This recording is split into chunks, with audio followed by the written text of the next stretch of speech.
Bonjour à tous, j'espère que vous allez bien, mon colis est bien mis, oui. Bonjour à tous, j'espère que vous allez bien, je suis super contente de vous retrouver pour cette vidéo dans laquelle je vais vous raconter mes anecdotes de ma première année à la fac. J'ai déjà fait une première vidéo sur celle du collège, également une deuxième sur celle du lycée, et donc là on se retrouve pour la troisième partie. Il y a pas mal d'anecdotes, certaines sont plus courtes que d'autres. Donc justement la première se passe début octobre, c'était l'une des premières vraies soirées que je faisais depuis la rentrée. C'était donc la soirée d'intégration de la fac de droit, ce qui fait qu'il y avait beaucoup de monde et on décide d'aller en boîte. Donc on fait la queue pour rentrer dans la boîte et on était super serrés. Clairement j'avais l'impression de revivre l'attente avant d'entrer au self au lycée. Donc on était tous serrés, il faisait froid et tout, enfin bref, on voulait juste rentrer le plus rapidement possible. Et là d'un coup, il y a tout le monde dans le rang qui commence à se reculer autour d'une fille qui était en train en fait littéralement de vomir ses tripes. Un vrai plaisir, et elle était très alcoolisée, elle tenait clairement pas debout, ses potes étaient obligés de la tenir et elle a commencé à vomir sur tout le monde. Elle m'a vomi d'ailleurs sur mes chaussures, bon clairement c'était pas grave parce que ça se nettoie et tout, mais elle vomit une première fois, elle se relève, elle se remet à vomir derrière et je suis pas du genre à m'énerver, je suis quelqu'un qui râle très souvent, mais mes potes m'ont très rarement vu hyper énervée comme je l'étais ce soir-là, et là je commence à dire aux potes de la fille, vous voulez pas la sortir du rang parce qu'elle ne tient pas debout, donc clairement elle va pas rentrer en boîte, et en plus de ça, elle est en train de vomir sur tout le monde. Donc la moindre des choses, c'est de la mettre en dehors du rang, de lui donner de l'eau à boire et d'attendre 1 heure le temps qu'elle se calme, que l'alcool redescende, avant de rentrer en boîte. Et là, la fille se relève et elle commence à me chercher un petit peu les problèmes, à me parler mal, en mode ouais, qu'est-ce que tu parles et tout. Et je lui fais bah écoute, tu m'as vomi sur les chaussures, t'as vomi sur des gens. J'ai des potes à moi qui avaient du vomi sur leur t-shirt. La moindre des choses, c'est de s'excuser au moins auprès des gens sur qui t'as vomi. Et là, elle me sort quoi? Elle me sort, ah non mais c'est pas moi, j'ai pas vomi. Elle avait encore du vomi sur le coin de la bouche, elle en avait entre ses jambes, mais c'est vrai qu'elle avait pas vomi, personne l'avait vu. Enfin ouais, je lui dis mais excuse-toi, ou au moins sors du rang le temps que tu finisses de vomir, je sais pas. Surtout qu'en plus on était vraiment au tout début de la queue, donc elle aurait pu sortir et refaire la queue après quoi. Donc moi je commence à m'énerver forcément parce que c'est un truc qui m'énerve. Quand on manque de respect, la moindre des choses c'est au moins de s'excuser, même si on est très alcoolisé, il y a quand même un minimum de respect à avoir envers les autres. Mes potes essayent de me calmer et tout, et finalement je laisse couler. Et au final je crois qu'elle est même pas rentrée en boîte, ses potes ont décidé de la virer du rang et de partir. Et je pense que c'était la meilleure des choses à faire. Mais pour le coup j'étais très énervée et mes potes après m'ont dit c'est la première fois qu'on te voit comme ça, on n'était pas habitués. Donc cette anecdote se passe au tout début de l'année, c'était le premier jour avant la rentrée. J'avais invité un pote à moi parce qu'en fait on était tous les deux seuls, donc du coup on s'est rejoints chez moi pour se porter compagnie, on a fait un petit tour dans la ville et tout, et donc je l'ai invité à manger à la maison, donc c'était le premier vrai repas en tant qu'étudiante, et bien sûr j'avais pas fait de courses, j'avais rien, donc j'avais seulement des boîtes de conserve, et bien évidemment je n'avais pas d'ouvre-boîte. Alors qu'est-ce qu'on a fait? Eh bien on a pris un tournevis, un marteau, et on a ouvert la boîte de conserve comme ça, voilà, on a essayé de trouver la meilleure option pour ouvrir cette boîte. On a réussi, en tout cas mon pote a réussi parce que c'est lui qui s'est mis au travail pour essayer de l'ouvrir. Et en tout cas c'était très bon comme repas, c'était plutôt drôle comme situation de se dire que le premier vrai repas étudiant, c'était une boîte de conserve qu'on a ouvert au tournevis.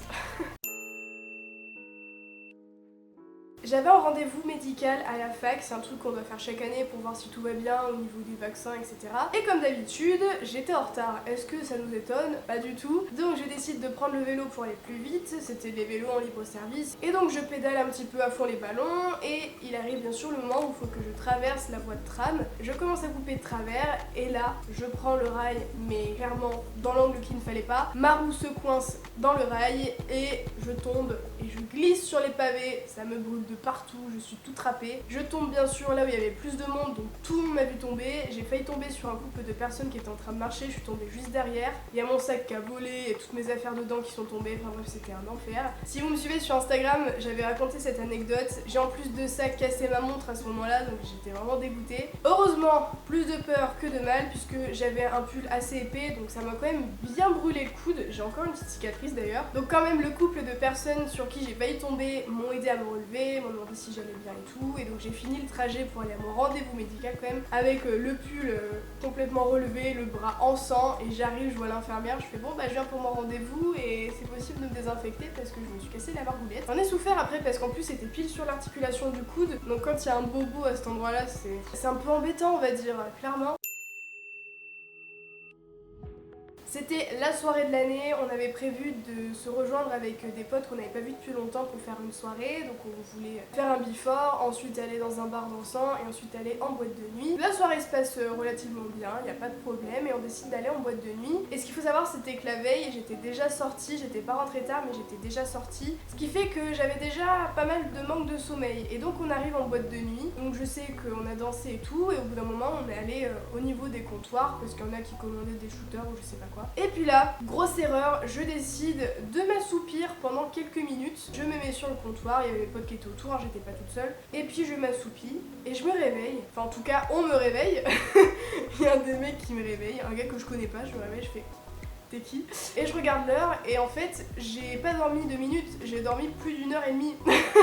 En tout cas je suis pas restée toute seule, il y a toujours eu quelqu'un qui est resté avec moi parce qu'il n'arrivait pas à me réveiller en fait.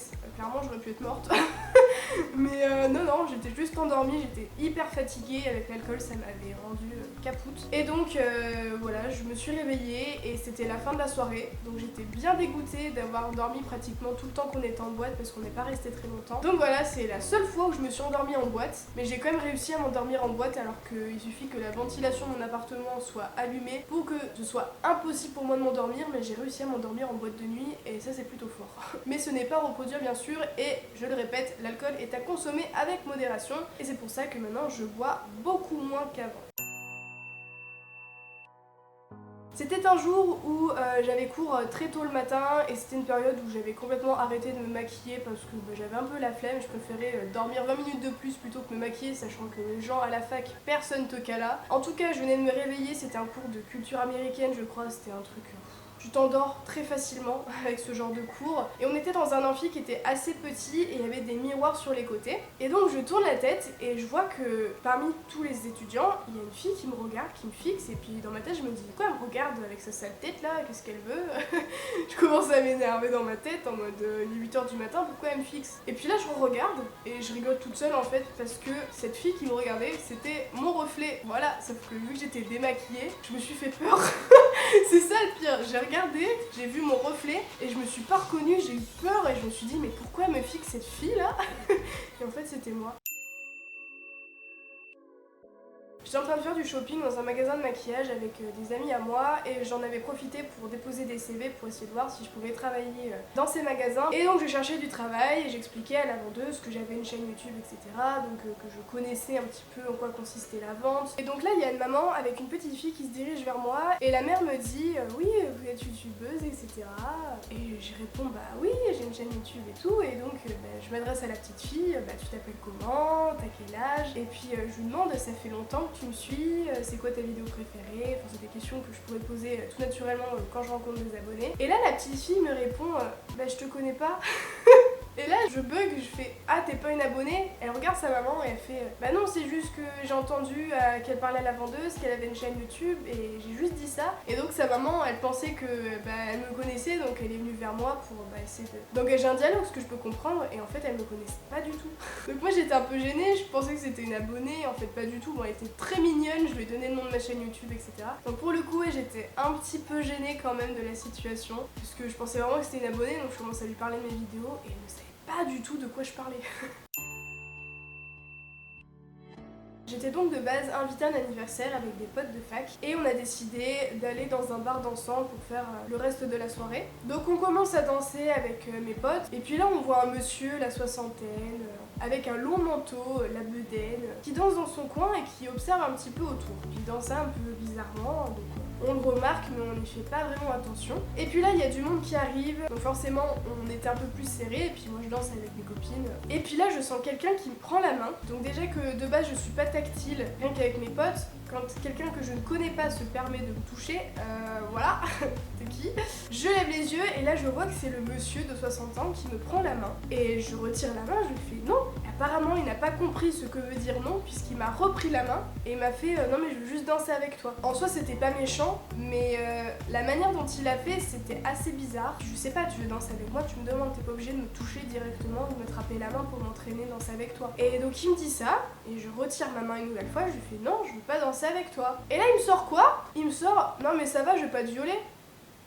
Bah encore heureux, enfin je sais pas, j'ai trouvé ça ahurissant, mais sur le coup j'étais en mode mais est-ce qu'il a vu que j'avais 18 ans? Enfin je sais pas, ça se voit que je suis jeune, en plus j'étais pas énormément maquillée donc ça me vieillissait pas énormément. Du coup voilà, j'étais un peu en mode alors il vient de se passer quoi? J'étais un petit peu gênée. Heureusement il a compris, il a pas réessayé après, mais je suppose qu'il a essayé avec d'autres filles et je trouve ça assez aberrant quand même qu'ils se permettent ce genre de choses. Parce qu'il aurait très bien pu venir me voir et me demander bah, excuse-moi, est-ce que tu voudrais danser avec moi? Et j'aurais dit non. Et voilà, il serait parti, il aurait compris. Sauf que là, il m'a attrapé la main sans me demander quoi que ce soit. Et en plus de ça, il a réessayé 2 fois. Donc au bout d'un moment, voilà, faut arrêter les bêtises. Je sais pas si c'est nécessaire que je me justifie sur la tenue que je portais. Parce qu'il faut savoir que je me suis déjà fait accoster par des mecs en soirée, que je sois en jupe ou en jean. Donc déjà, la tenue, ça ne justifie en aucun cas le fait qu'un mec ait le droit ou pas de venir m'aborder. Je parle pour moi, mais aussi pour toutes les autres personnes. Et je mets pas du tout tous les mecs dans le même sac. Il y a des gens qui sont lourds, qui sont bourrés, qui veulent te choper et t'as pas forcément envie que la personne te plaise ou non. Mais il y a aussi des gars qui sont venus pour parler avec moi, pour peut-être aller plus loin avec moi et je leur ai expliqué que je n'étais pas intéressée. Ils n'ont pas forcé, ils m'ont souhaité une bonne soirée et ils sont partis. Des fois on vient en soirée pas forcément pour choper un maximum de mecs, on veut juste passer du temps avec nos copines et je trouve ça important de faire ce genre de parenthèse parce que j'ai l'impression qu'il y en a beaucoup qui ne comprennent pas et il y en a pas mal qui disent que oh bah c'est une fille facile, elle chope beaucoup et puis t'as vu comment elle s'habille, si jamais elle se fait violer, et ben faudra pas se plaindre. Et en fait non, c'est notre corps, on est libre de porter ce qu'on veut quand on veut et ça me saoule en fait de devoir choisir des tenues spécifiques en fonction de l'endroit où je vais aller parce que je sais que je vais me faire embêter par des mecs. Alors que je veux juste me sentir bien dans ma peau, mettre des vêtements et des tenues que j'aime sans forcément avoir envie d'accoster des mecs ou de plaire à des mecs, je veux juste passer une bonne soirée. Après il y en a oui forcément qui s'habillent très sexy et qui se mettent très en valeur dans le but d'accoster des personnes, mais c'est pas tout le temps le cas. Si jamais vous avez envie d'aborder quelqu'un, la moindre des choses c'est de venir poliment et de ne pas attraper la personne pour l'emporter avec vous pour danser avec, mais au moins demander. Il faut juste comprendre ce qu'est le consentement et que quand on dit non, ça sert à rien de forcer. Encore plus quand on a 60 ans et qu'on s'adresse à une personne de 18 ans. Je crois que j'ai raconté à peu près toutes les anecdotes qui me sont arrivées cette année. Je pense qu'il y en aura beaucoup d'autres aussi à raconter l'année prochaine. En tout cas, j'espère vraiment que cette vidéo vous a plu. Prenez bien soin de vous. Je vous retrouve très bientôt dans une nouvelle vidéo et je vous fais plein de gros bisous.